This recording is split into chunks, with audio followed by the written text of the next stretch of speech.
Hello, everyone, and welcome to All About Ibogaine, a Thursday conversation hosted by Awake.net and myself.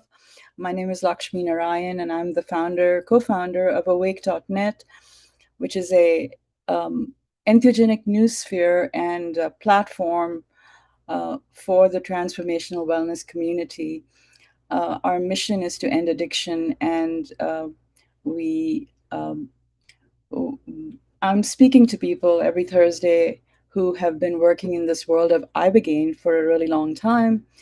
Um, so, for those who don't know what ibogaine is, ibogaine is a extract, a root bark extract that comes from the iboga tabernanthe plant or the Voacanga plant, and it has the amazing quality of interrupting serious addictions like fentanyl or meth in a single treatment. So Ibogaine kind of became stepped onto the world stage, you could say, in April when um, President Trump fast-tracked psychedelic research into Ibogaine. Um, so um, um, so since then, I started having this podcast because I wanted people to uh, learn from people who've been working with this, or experts or experiencers, because ibogaine is a powerful, powerful medicine uh, for healing addiction and PTSD and serious disorders. But it's also a psychedelic medicine, so it's a Schedule One, and it's caught in a quagmire of political and social situations. So today we're talking to Susan Ousterman. I'm very excited to talk to her. Um, Susan, I don't see you. Can you turn on your video? Uh, and if you can just unmute. Yep. There you go. There you Sorry go. about that. There you go. No Hi. worries. Hi, I'm so excited to talk to you, Susan. So Susan Ousterman got involved with Ibogaine with a very unfortunate situation.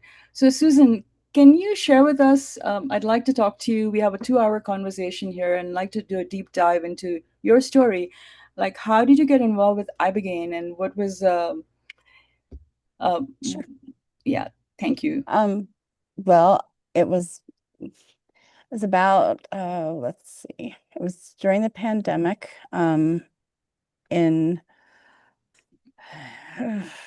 April of 2020 that I learned about it after my son had been struggling with opioid dependence for several years. It was my therapist at the time. She said, "Do you know that there's an underground treatment that can cure opioid addiction?" Um, I said, "No, can you tell me?" Well, it turned out her son was actually the president of SSDP when he was in college and had done a lot of research on ibogaine. And so she told me about it, and I started to research it myself. And I thought, okay, well, we'll try this, And I talked to my son about it, and he was like, "Yeah, let's do it." He was very, you know, people use drugs for lots of different reasons, right? And he was very physically dependent and he needed a reset. And we both felt like this could be something powerful for him. How So old was he at the time? he was 23, about to turn 24 at that time. Um, but the pandemic had closed our passport offices, so he couldn't get his passport renewed to leave the country. And then he ended up being diagnosed with endocarditis, which is an infection in your heart. He got that from reusing syringes. And that would make him more of a risk to take ibogaine. So that was kind of off the table after that. Um, that was April. He got open heart surgery in June of 2020. And when he came home from the hospital, he wanted to use medical marijuana to help with his cravings. So he got his medical marijuana card. And a few weeks later, he was picked up for a probation violation while he was riding in the car with a friend, and they incarcerated him for 2 weeks. During those 2 weeks, he couldn't leave until he was going to be moving into a county-approved home. Didn't allow of us, so he ended up relapsing. And when he tried to get detox, they told him that You're cutting out. medical Medicaid. Did you hear? Should I take these off? You might try it. You cut in and out. Let's try that. How's that? Yeah, let's try it. Okay. Um, when did I cut out? He You was said that incarcerated. right. Right. And he was denied treatment for having a medical cannabis card. Hmm. So he ended up being brokered in And this was in bed rehab. Philadelphia. And Which state was this in? yes, Okay, Pennsylvania. Pennsylvania. Uh, and then he passed away in October. So 4 months after he had open heart surgery, he passed away. So after the funeral, I remember sitting down and I made a list of all of the things that could have prevented him from passing, and all of the times that I felt there was an injustice, there was medical mistreatment, abandoned, this, the marijuana card, all of that. But Ibogaine was one of it. It's like, why isn't this available? I had read so much, and at the time there wasn't as much available to read, but even what I had read was the risks in my mind were, I think that back then was like one week, and he was willing to take when you consider the people, You're cutting out. the cost less than a funeral. I was willing to do that. I didn't care about honestly breaking the law by using a control tree. So yeah, after he had passed, I watched it more and wanted to know why. That got me into drug policy more and understanding how we schedule substances here and how problematic it is. It's taken me on quite a journey. And then I got involved with the Kentucky efforts with Brian Hubbard and worked on that and just trying a way to do this. So, can you talk a little bit about what is the situation? What are the difficulties that you faced, and what you see as a, like you said, the topic we're talking about is um, how the challenges faced by the U.S. in bringing ibogaine into drug policy reform, right? So, can you um, so what I see is that the scheduled substance, and I see this for all psychedelics, but that the scheduling and is the biggest problem of all, and that as long as it remains a scheduled substance, there is very little hope that it's going to be accessible to those who need it. Well, and it's our scheduling process that is really at the root of the problem. Ibogaine should have never been scheduled. It doesn't cause addiction. It's not abused, and it does have medical benefits, and that's the criteria for Schedule 1. It has to be something that can be abused or is abused, has abuse potential, sorry, and Right. has no medical value. Ibogaine doesn't qualify. On both those So points, on from the both those beginning, points. Yeah, sorry. that's okay. So I felt that really what we needed to do first was fix that. We needed to fix our process, because why are we putting psychedelics or any other medications through this uh, process that is nonsensical? But that seemed pretty out of reach at the time. But that's what I'm working on now. So The that's what you're FDA working also, on. Okay. yeah, I'm working on legislation to reform this act. You'll see there was a bill recently introduced by Rep. Cohen in Tennessee. I have a counter bill that's actually we're working together now to include my changes, which would remove the power from the DEA and give it all to HHS as far as scheduling. It would be based on evidence, based on science. You know, I see. so that's really, I feel it very important and able to be able to do this. Also, our FDA doesn't look at therapy and counseling that goes along with it. They just approve drugs. We saw this with MDMA and why it wasn't approved. Ibogaine isn't a standalone medicine, as you know. We can't just be handing out pills to people and expecting them to end their Yeah. dependence. There's a lot that goes along with it. Yeah, for those who don't know about that, ibogaine has a cardiac risk because it slows down the QT interval in your heartbeat, and so it really needs medical pre-screening and EKGs and monitoring during the active process. So ibogaine, maybe we could talk about this, that it falls in this unique place of being both a psychedelic, mind-altering substance and a physiological medicine. So it has a unique set of challenges apart from other psychedelic medicines. Yeah, it's definitely riskier than others. And I also want to say that the cardiac risk has been a little bit exaggerated. I'm not going to say it is risky. But if you look back at when, there was clinical trials that were about to begin and they were shut down right around the same time Fiduca was introduced in the United States, which was where the pharmaceutical companies began to have a lot of power at FDA. The cardiac risks and the QT prolongation that come with ibogaine are really not that much different than methadone, which is commonly prescribed here. Right.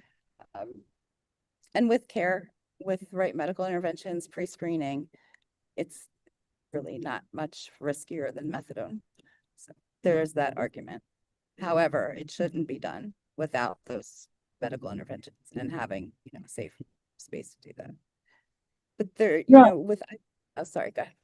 No, no. Go ahead. Yeah, it shouldn't be done without medical oversight, and herein lies the problem because it's scheduled. Any doctor who attempts to give oversight or administer it in the U.S. risks their license. I know, in fact, one doctor who has just lost their license because they're Yeah, trying to do the right thing. The he's a right friend of thing. mine. Oh, right. Um, yeah. Yeah. So the right thing is to help people heal. And so this is really something I'm very passionate about. Love to hear your thoughts on how can we change the dynamic here? Is it possible for us to change the dynamic? Because personally, I feel like what is going on now, more research about something we already know works and we've known worked since 1962, is really not the right response to the kind of emergency that overdose death is. More people have died of overdose than in several wars combined just in 1 year. So it is a huge crisis that we've just gotten used to this crisis being there. Yeah, and So it's not okay. We can't accept these numbers. These numbers are outrageous still. And the response is, it's getting, I'm getting calls constantly from people that want to send their children to take ibogaine. And you I didn't care. Parents, people who love somebody who's desperately seeking relief don't care about those things. They want that treatment. And that urgency, I think, is going to get worse or better, whichever way you want to look at it. People are going to demand access, but we need to do it right. It's incredibly important to do this right.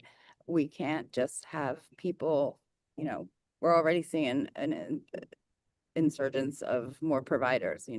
We need to have people credentialed. We need oversight. We need to do this right. And we've been doing this. We have been working on this since 2021 with the federal government in creating this framework for states to adopt. They could have had this in place already.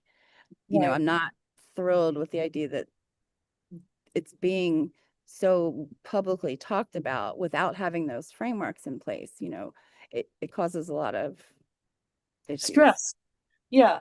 And confusion, and people are trying to find places. So um, the way I see it is that it isn't going to change for like 5 or 6 years because they're going down the medical research path.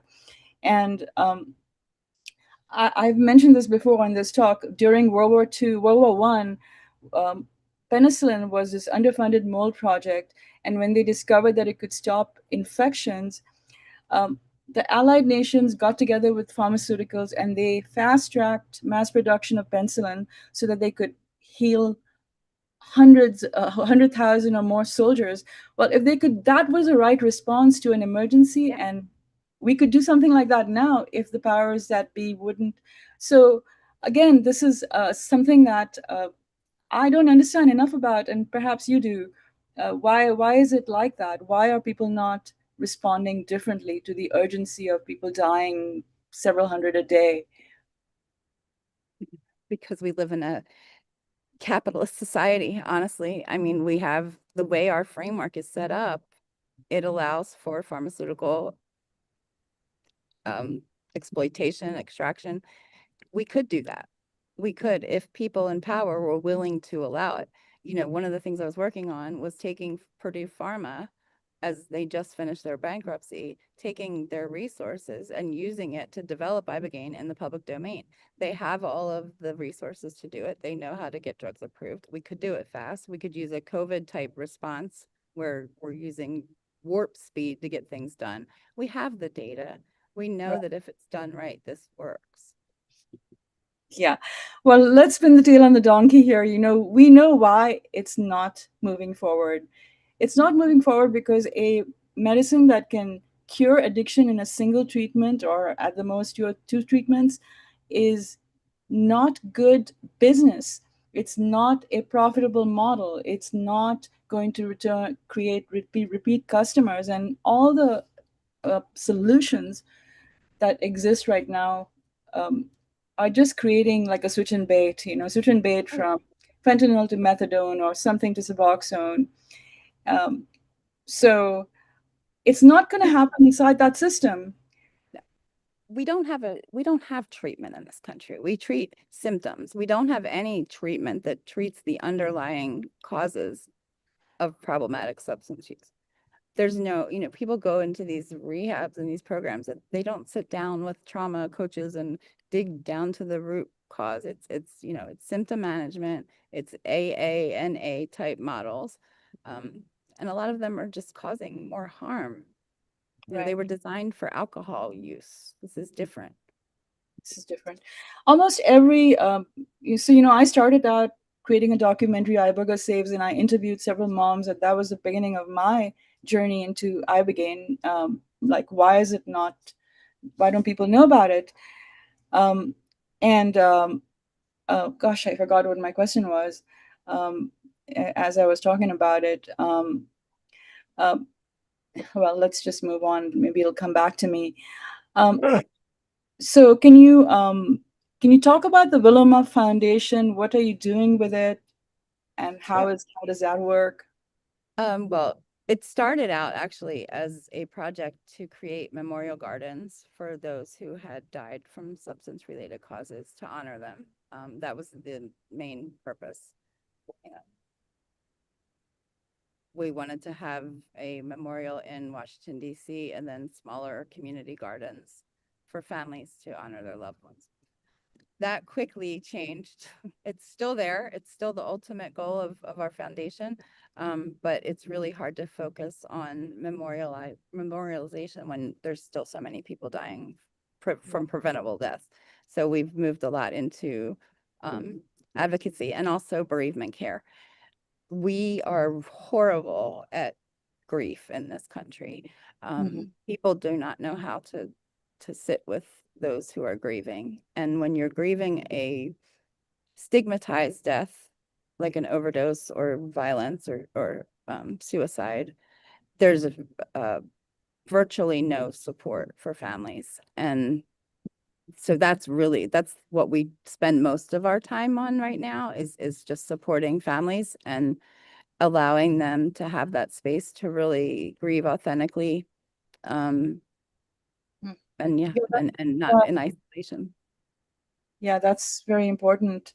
So yeah, so that's what I was talking about is Every mother that I interviewed who had lost a child, they would say that addiction was a spiritual disease. It's a spiritual disease. It has a spiritual dimension to it, and they saw it in their son or daughter, that it felt like their daughter or son had been kind of taken over by something, the addiction in a certain way. And so again, here, the hospital system that we're inside of, the clinical model, doesn't really completely fit what goes on with a psychospiritual medicine like ibogaine, because of the altered state experience and what happened. So have you so in order for a model to exist that satisfies what ibogaine is, it's not a traditional medicine at all. You need something that really combines what used to be once in a church and what is now in the state, and you need to combine that into a model that fits psychedelic journeying of this nature.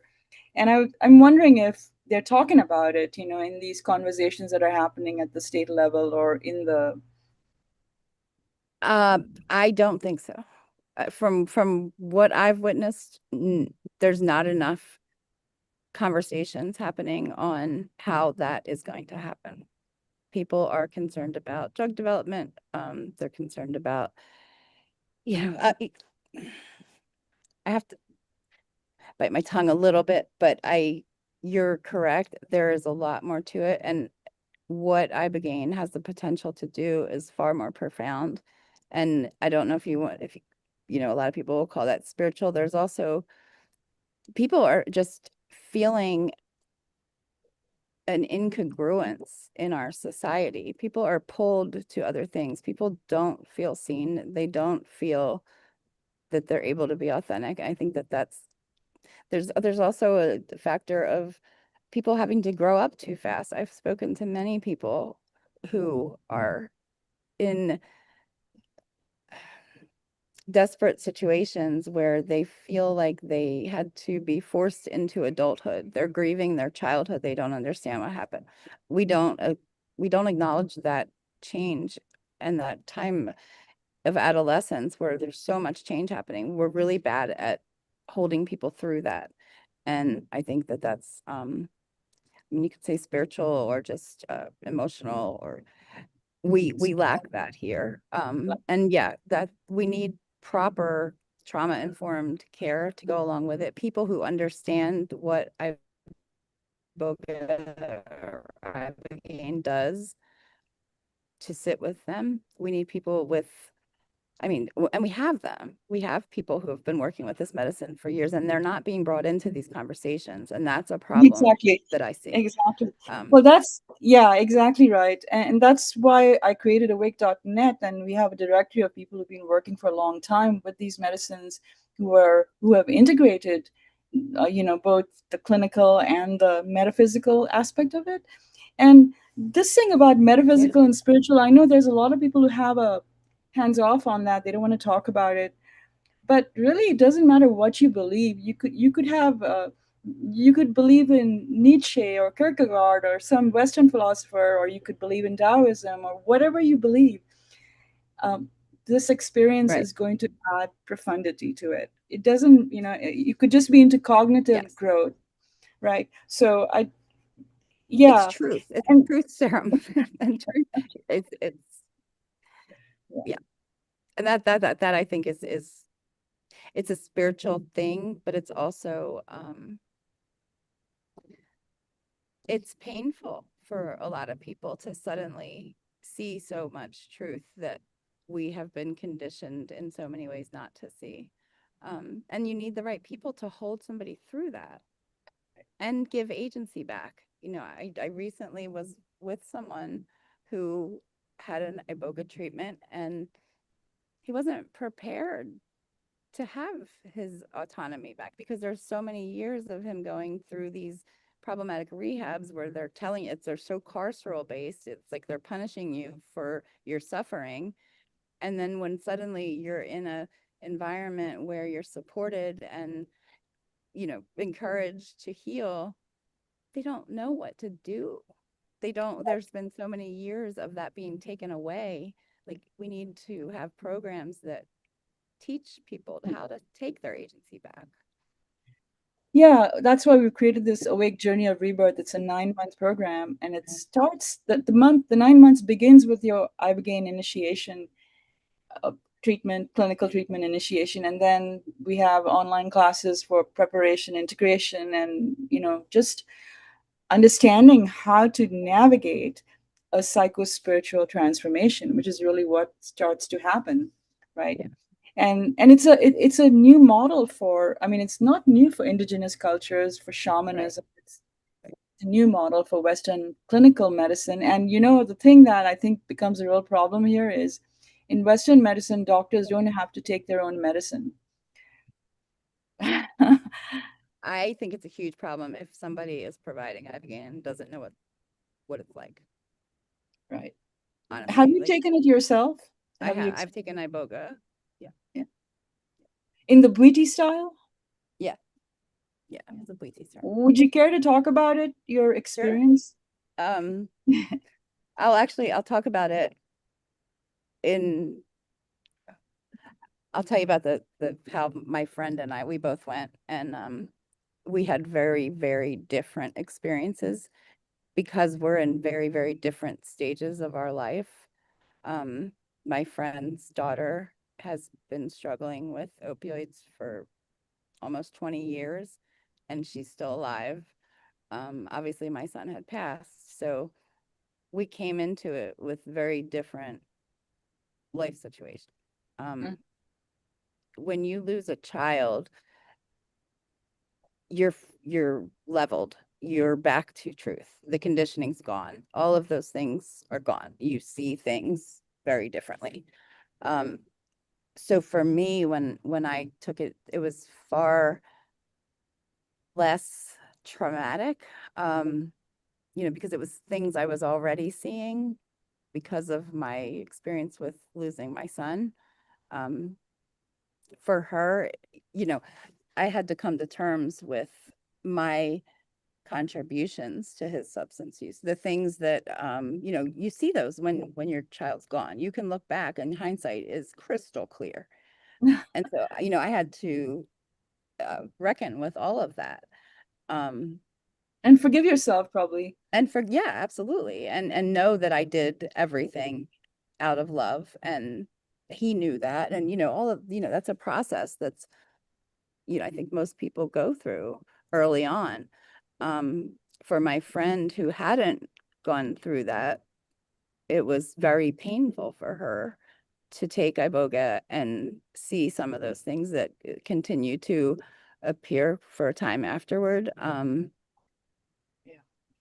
Yeah. It was just very different. I slept for like 3 days. I mean, I had a very um, different experience. And the facilitator said to me, he said, "Wow," he's like, "You're reacting like someone who has been using meth for a long time." I Really. just work a lot and I don't sleep, so yeah, that makes sense.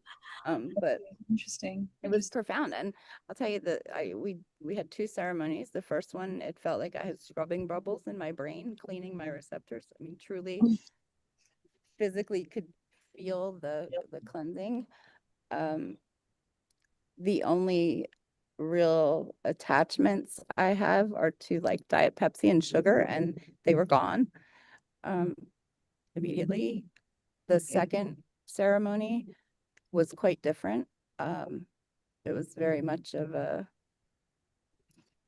visiting ancestors and having conversations with my son. Wow, that must have been really something. It was, and there's other parts to it that I'm not comfortable sharing Sure. publicly, but it was profound and it was healing. And I also know that several weeks after I started drinking my Diet Pepsi again and sugar because I didn't that, and that's why I wanted to step back when you were talking about your program and it has the extensive integration period. I think there needs to be preparation too.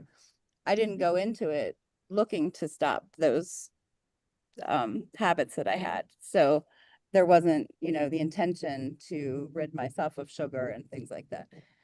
Right. Had I spent some time beforehand talking about, what I wanted to get from this, or, set those intentions beforehand, I think it would have sustained longer.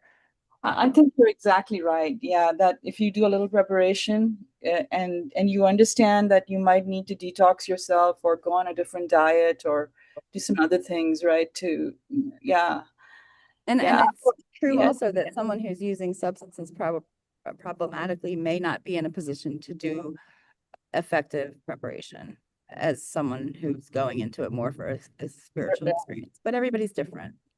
And that's the thing we do really bad. about preparation, how important it is, right?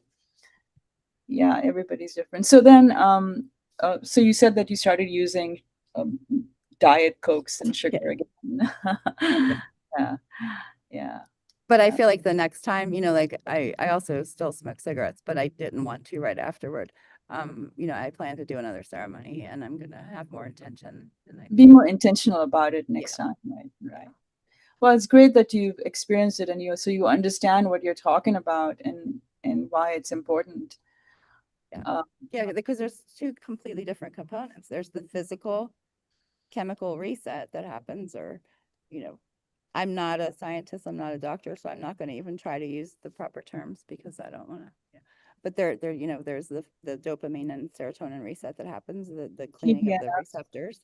And then right. there's also the spiritual part where, a lot of people say that they're shown why they began using to begin with, things like that.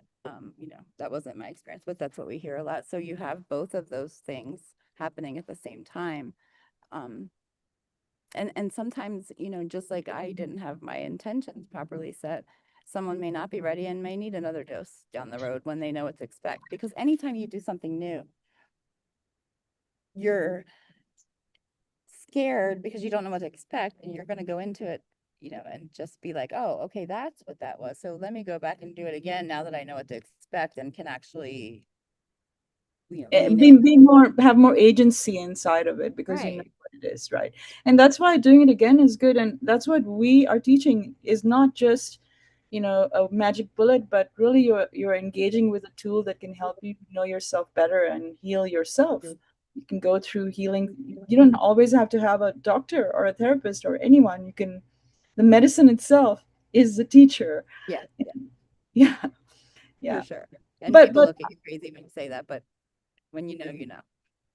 But I do want to say, though, as a caveat, that not for iboga and ibogaine because of the cardiac risk. I would never Right. recommend to anyone that they do it by No, themselves at home.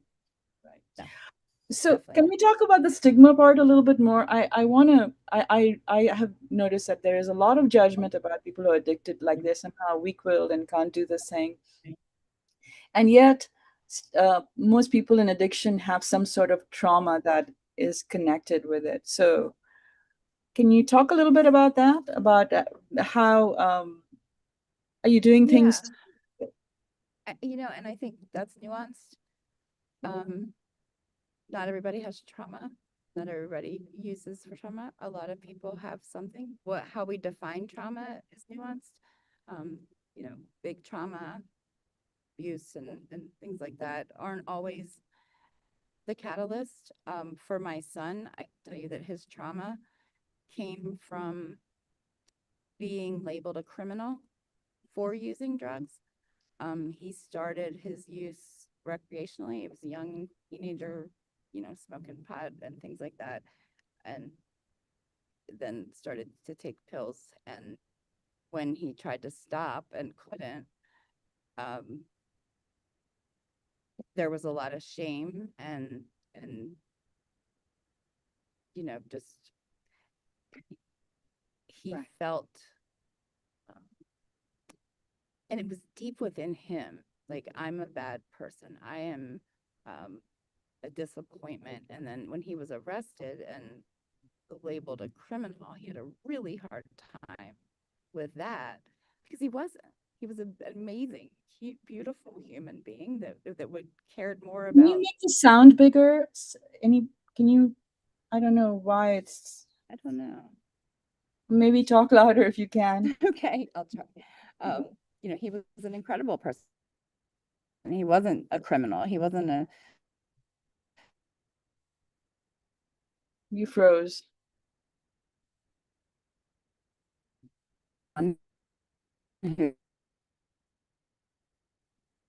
deserved to be treated the way he was by the medical people who use drugs are not bad people. They're people. Right. But our culture has decided they're not. Um, and I also want to say, just talking about policy, it also bothers me how the focus is on veteran PTSD. And I've worked with veterans. My son's father is a veteran. It's not about veterans, and I appreciate the path that they have led. But we need to be talking more about Ibogaine in this country and fast tracking it in the context of addiction. I Um, couldn't agree more. I couldn't agree more. We need to talk about who's actually suffering and are being marginalized. Yeah, Especially when they're using opioid settlement funds to pay for research. That's a huge problem if they're using it to pay for PTSD treatments. Um, sorry, let me turn this off. Uh, I'm sorry, I forgot your question. It was about that's better. stigma, stigma. We were talking about stigmas, and you started talking. Yeah, it's just in the same context that they are being stigmatized by not being focused on that itself. That the people Yeah, who are and right. suffering. Yeah, Yeah, ignored. exactly. And also, I find that the conversation going on about indigenous rights and who gets what, the policymakers. So the policymakers are having this conversation, but it's really the focus is on something that is not central to why ibogaine is being fast tracked. Right. If it's for PTSD, then you can just look at that and say PTSD. Yeah, people in addiction have PTSD, whether it's because they are ashamed they went to jail or whether it's because of some childhood thing or war. Some veterans are on the street. So Well, and we don't talk a lot about many of the veterans who have benefited from Ibogaine. It's because of a substance use disorder as well. Um, that's not put in the forefront because people are trying to avoid the conversations that are stigmatized. And the only way to reduce stigma is to talk about it and to have those conversations loudly. Um, there's a, oh, what was I going to say? Completely missed my, oh, um, sorry. about having the conversations loudly about stigma and the only Yeah, why aren't we talking about? I mean, I've sat in meetings with legislators, I've sat in meetings with public health officials in the federal government and was told we can't lead with addiction, even though 300 people a day were dying at that point. We need to lead with veteran suicide, where we're losing 44 people a day. No, I'm not okay with that. I'm never going to be okay with that. no, I have tons of compassion that we're losing 44 people who fought for this country a day to suicide. It's terrible. But we're also losing 300 people a day to addiction, and that is more terrible because it's quadruple the number. Let's talk about that and let's fast track this treatment for that and right, PTSD. right. Sorry. Sorry, I get a little triggered. No, it's I totally agree with you that we need to do that, and so the only way to do that is to bring the people who are suffering, addicts, and people want to call it substance abuse disorder, and it's such a soft word. Everyone knows what addict means, and so I use the word addict. I don't mean it pejoratively, but people who are in addiction and dying, it's not just them, it's their families, like you said. It's really created a rift and a break in the whole family, and that you're never going to recover from completely. I know what you want to, out of reverence for grief. Right. And I just want to back up, and I'm not, I respect your decision to use the word addict. The problem I have with that word is that it allows people who aren't directly impacted to dismiss their humanity. A doctor can much easier say those addicts, or people in the legislature can say, oh, they're just addicts. Like that is a very dehumanizing term. And when you use people for person first language and you put the person in front of a person who uses drugs or a person who suffers from addiction, it brings their humanity back and it allows them to be seen more as human. So I just wanted to say that. Well, I can Um, see that. I can see that being true. Um, I always think of the word addiction as being, it has diction in it, you know, like speaking addiction, and A is the absence of diction. So I think there is some relationship between the word and the yeah. fact that people who are in addiction are not able to keep their word, and that's a big part of the shame because they're not able to give up, even though they make an intention that they want to give up over and over again. They're not able to do it because the medicine itself has such a strong grip on whatever addiction they're suffering from.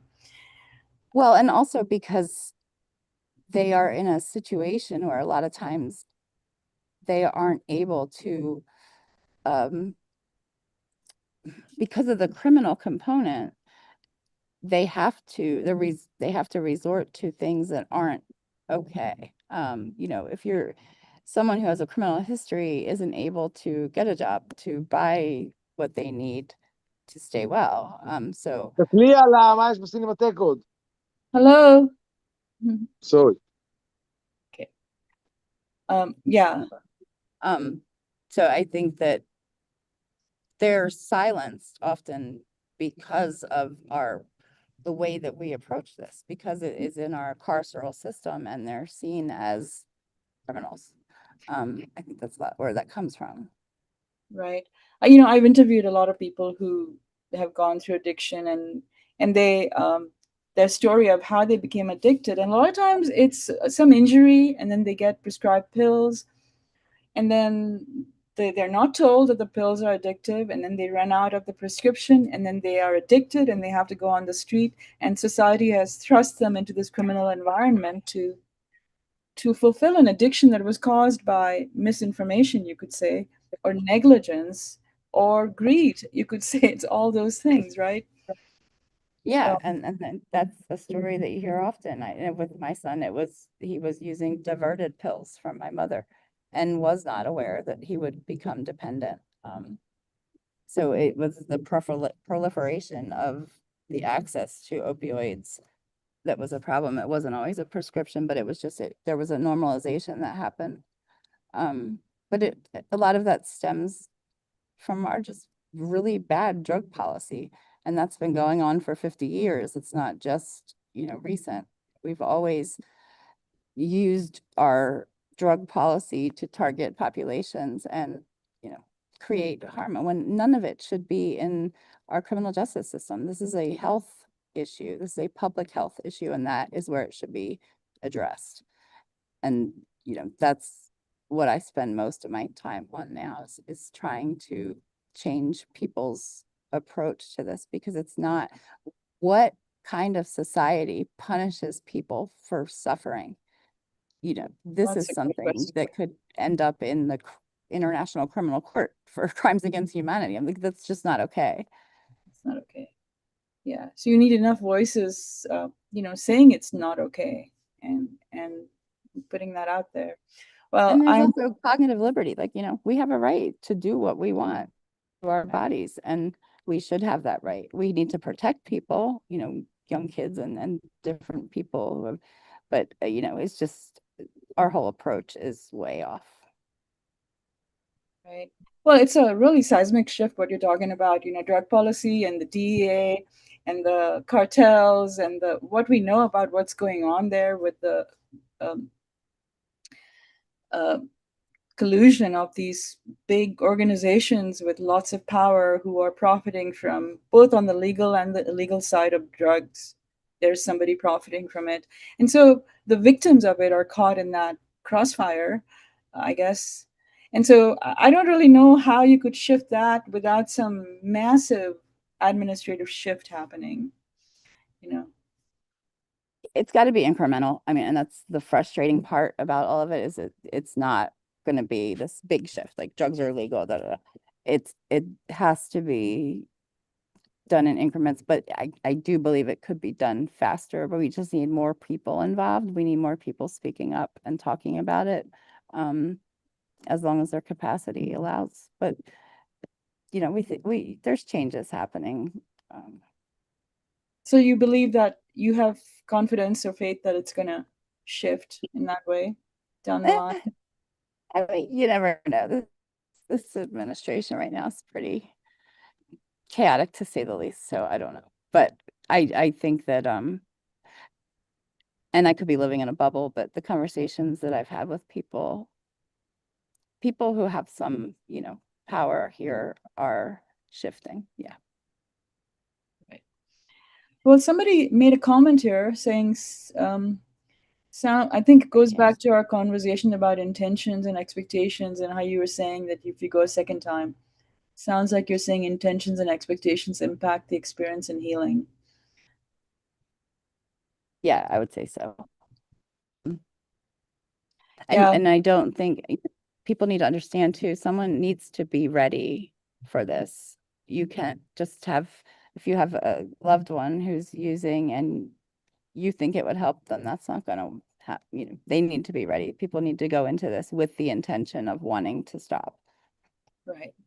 They have to initiate it. Like, that's literally how I see it, that they have to initiate wanting the treatment and the steps towards it.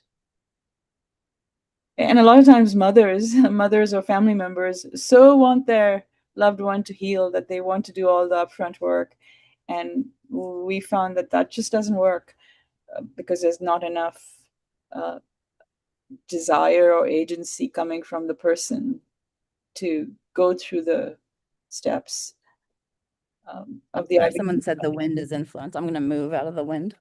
Okay. Does anybody have any questions?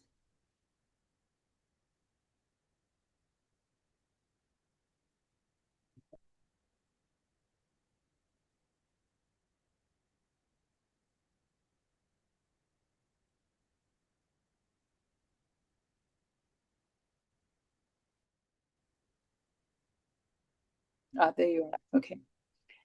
Um, so back to this question of, how do you bring people who are suffering from substance abuse um, front and center? Um, can we just talk in real time here about what are some of the things that we can do, and how maybe we can join forces to do it? I'd be happy to help, uh, because that's what we're focused on, is addiction, not veterans, or not, I think that, it's still, parents have a lot of impact oh, with legislators. People learn best from people they can relate to, right? Culturally, men, women, gender, all of it. But people don't look into a room as a grieving parent, and you're talking to another parent who's a legislator. They can relate and they see things differently. You have to have different voices in the to make change. Is what I've found. And yes, sometimes that's a veteran.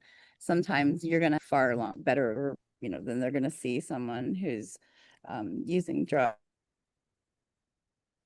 We want to shift that so it's not that way, but it's not just going to become that way. So it's incremental. I do think that parents leading this is important, because we do have an impact with people, because they can read us as parents and they don't want to be in the pain that we're in. So yeah, I think I think that's. Somebody had a question here. Michelle Wagner, do you still have a question? No, I forgot what the question was. I was desperately looking for the place to place the question, and I didn't see anywhere besides the chat, but there was nothing in the chat. So sorry about my confusion. if you Hi, just raise your Susan. hand. Yeah, I don't know how to use Zoom. Come on. We can hear you, so if that's good enough for you, go ahead. I don't remember the question. I'm sorry. I'm really sorry. I'm not real good with Zoom. Yeah, No. a little bit illiterate with the computer thing. It's okay. Hi, Michelle. What is Hello. hope?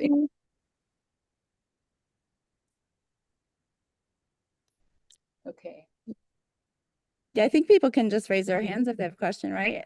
Yeah, you could just use the React tool and raise your hand, I believe. Yeah, there's a raise hand in the React tool, but I'm not seeing anybody in the gallery.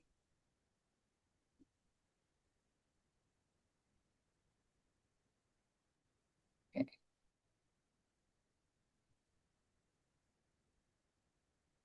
Right. Did you have any other questions for me? Yeah, just a second. Let me just move it Okay. back to, okay, there we go.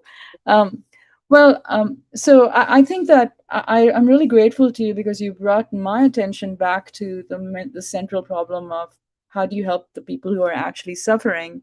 And um, I'm sort of inspired to see that you're working on this in this public policy change arena, and I'm working on it in communications and education and letting people understand what all the different. So maybe we can join forces and create some kind of a. I had this idea for creating um, a kind of walkathon, and I called it "Awake is a Walk for the Dead." Awake with a space between A and Awake is a Walk for the Dead. And I feel like if we can just grieve, like you said, celebrate people who celebrate and grieve for the people who have lost their lives through this unfortunate situation that's been going on for so many years. I think that might be a really nice way to create some momentum, and get moms to join the walk. So if you're interested in exploring something like that, we can certainly look at it. We have something similar to that here. It's called the Trail of Truth. It originated in Binghamton, New York, and then several years ago they took it nationally, and now it happens every other year in DC, where we have tombstones painted by, humans, by artists. They make them, and we put them. It's actually the organization is Truth Farm, uh, Oh, started nice. by another brave mother, and they go in DC and they cover them on the mall. They don't cover them all, but it's going. I think they have 6,000 now. And there's speakers and events surrounding. It's a place for families to really get together and grieve, and also just a profound Alert from low battery. battery's dying. Uh, Your battery's dying? Okay. Well, this might be a good place to close the conversation, unless you feel like you want to share something else. um, I don't think so. I have to plug this in. Hang on. No, I don't think so. I think we covered a lot. We did. But We did. sorry about the chaotic moving around here. I'm just trying to Oh, figure no, out. it's all right. But I appreciate you having me on, and I look forward to connecting again. Yeah, well, let's talk some more about how we can actually collaborate. We're making a documentary, Iboga Saves, and we're going to follow 4 people in addiction through their journeys with Ibogaine. So I think just telling the story like that in actual, that's going to tell a lot about um, the whole situation. So thank you very much, everyone, for attending. And this will be recorded, and it's going to be on awake.net/all about Ibogaine. The series link is right on the top there. You can see the other talks. And please join Awake, and put up your profile on there. And thank you so much, Susan. I really Thank appreciate it. you. Thanks, everybody. Bye-bye.